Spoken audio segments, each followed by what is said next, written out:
Yesterday afternoon, without any warning at all, phones across the entire United States suddenly stopped working the way they were supposed to.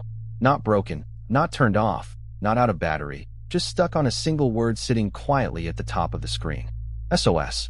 Within a single hour, more than 140,000 people across the country reported the exact same strange problem, and T-Mobile, one of the largest phone carriers in the entire United States, still has not fully explained to the public why it happened in the first place. Today we are counting down 5 shocking facts about the T-Mobile outage, exactly why your phone shows SOS when something like this happens, and the one detail at the very end of this list that T-Mobile still has not explained to a single one of its customers. Number 5. That word on your screen, SOS, is not random, and it does not mean your phone is broken.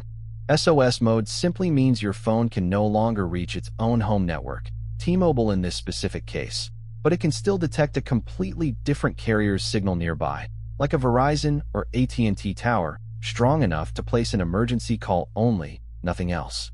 That single detail is exactly why so many people searching online that afternoon were typing questions like, "Why does my phone say SOS?" or "Why is my phone stuck in SOS mode?" even though the physical device itself was working absolutely perfectly the entire time. In an emergency during an outage like this one, 911 calls can still legally go through on almost any nearby network, even one you have never paid for or signed up with. Number 4. This was not a small, local problem affecting one city or one neighborhood. Reports came in from major metropolitan areas and small rural towns at the exact same time, suggesting the failure was happening somewhere deep inside T-Mobile's core network, not in any one specific local tower or region. Within just 1 hour of the first reports, the outage tracking site Downdetector recorded more than 140,000 separate complaints, one of the largest single-day totals the platform had logged for any carrier that entire year. For a company serving well over 100 million customers nationwide, an outage at this scale meant millions of phone calls, text messages, and mobile data sessions were failing at the exact same moment across the entire country. Number 3. The timing of this outage was almost perfectly designed to cause maximum chaos. It began around 4:20 in the afternoon Eastern Time on a completely ordinary Monday, right in the middle of rush hour, exactly when the largest number of people were relying on their phones to call family, coordinate rides, or simply get home safely. For some customers, the outage lasted only 10 to 40 minutes before service quietly returned on its own, almost as if nothing had happened at all. For others, service cut in and out repeatedly for hours straight, with SOS mode appearing, disappearing, and reappearing again throughout the entire afternoon and well into the evening. Number 2. When a company loses service for millions of people at once, you would expect a fast, detailed public explanation of exactly why it happened. That is not what happened here. T-Mobile's first public statement simply said its teams were actively working on reports of technical challenges impacting some customers, without naming a specific cause or giving any timeline for when service would fully return to normal. T-Mobile has never publicly confirmed the exact technical cause of this specific outage, so nobody outside the company knows for certain, but outages of this size and shape, hitting cities and rural areas at once with almost no warning, typically trace back to one of a small handful of known culprits in the wireless industry. The usual suspects include a software or configuration update rolled out across the core network that behaves differently than expected, a failure in the central routing equipment that connects millions of devices to the wider phone system, or a sudden surge of traffic that overwhelms a system built for far less demand all at once.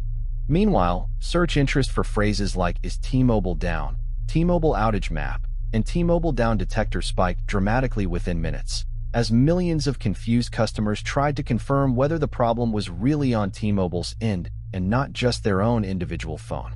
For hours, customers genuinely had more real-time information from independent outage tracking websites than they did from any single official statement issued by the company they were actually paying every single month for reliable service. And now, number 1. The detail that quietly connects everything else on this list. At 1:57 in the morning, roughly 10 hours after the very first reports, T-Mobile finally confirmed that service had been fully restored for every single affected customer and issued a short public apology for the disruption. 10 hours is a long time for a company of that size to stay silent on the actual cause, especially one serving well over 100 million people who depend on that same network for calling for help in a real emergency. Even after service was completely restored, T-Mobile still had not publicly disclosed what actually caused the failure in the first place, leaving the exact root cause of the entire outage a mystery to the millions of customers who lived through it. So the word SOS on your screen that day was not really about your phone failing you. It was about how much of modern life quietly depends on a single company's network working perfectly every single hour of every single day, without anyone ever noticing it at all. So if your phone ever flashes SOS again, here is exactly what to actually do about it, step by step, instead of just panicking. First, stay calm, because SOS mode specifically means emergency calls will still go through on a nearby network, so you are never actually cut off from calling for real help if you genuinely need it. Second, check an independent outage tracking site or simply search "Is my carrier down?" to quickly confirm whether the problem is a wider network outage rather than just your own individual device. Third, try turning airplane mode on and back off, or simply restarting your phone completely, since this alone resolves the issue for a meaningful number of affected users once the carrier's network itself starts recovering. Fourth, if you have access to Wi-Fi, turn on Wi-Fi calling in your phone settings, which can let you make and receive calls and texts over the internet even while your carrier's cellular network is still down. And finally, remember that outages like this one usually resolve within a few hours at most. So the most reliable thing you can actually do while you wait is simply stay patient and keep an eye on official updates from your carrier. So remember what we covered today. It almost never means your phone itself is broken. It means it has found a backup network just for emergencies while your own carrier works to reconnect you. A nationwide outage affecting over 140,000 reported users within a single hour, hitting cities and small towns at the exact same time.